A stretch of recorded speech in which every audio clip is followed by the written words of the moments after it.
সুধীবৃন্দ এবং আমার স্নেহের ভার্চুয়াল বিজ্ঞান মেলায় অংশগ্রহণকারী ছাত্রছাত্রীবৃন্দ, আসসালামু আলাইকুম। আমি এতক্ষণ তোমাদের বক্তব্যগুলো শুনছিলাম। অসাধারণ, সত্যি অসাধারণ। তোমাদের মেধা, তোমাদের অধ্যবসায় এবং সর্বোপরি তোমাদের কনফিডেন্স আমাদেরকে মুগ্ধ করেছে এবং আমরা আশা করব যে তোমরা তোমাদের জীবনে প্রত্যেক ক্ষেত্রে তোমরা সার্থক হও এবং দেশের মুখ উজ্জ্বল করো বিশ্বের দরবারে।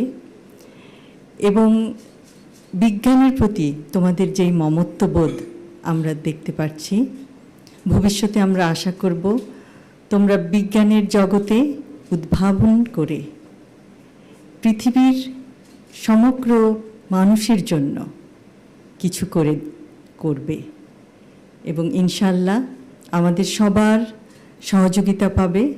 এবং যে কোনো সময় যে কোনো রকম তোমাদের প্রশ্ন থাকে যদি বিজ্ঞানের জগতে, তাহলে তোমরা তো জানো যে তোমাদের বিচারক মণ্ডলীরা সবসময় তোমাদেরকে অনুপ্রেরণা দিয়েছেন, তোমাদেরকে পথ দেখিয়েছেন কিভাবে তোমরা তোমাদের প্রজেক্টগুলিকে আরও সুন্দর করবে, আরও বিস্তারিতভাবে সবার কাছে তুলে ধরবে। যে কোনো সময় তাদের কাছে যেতে পারো তোমাদের প্রশ্ন নিয়ে। বিজ্ঞান চর্চার কোনো শেষ নাই, কিন্তু বিজ্ঞান চর্চার মাধ্যমে পৃথিবীকে অনেক কিছু দেওয়ার আছে এবং আমার বিশ্বাস তোমরা তা পারবে। এবং আবারও জিয়াউর রহমান ফাউন্ডেশনের সকল সদস্যকে আমার আন্তরিক ধন্যবাদ জানাই।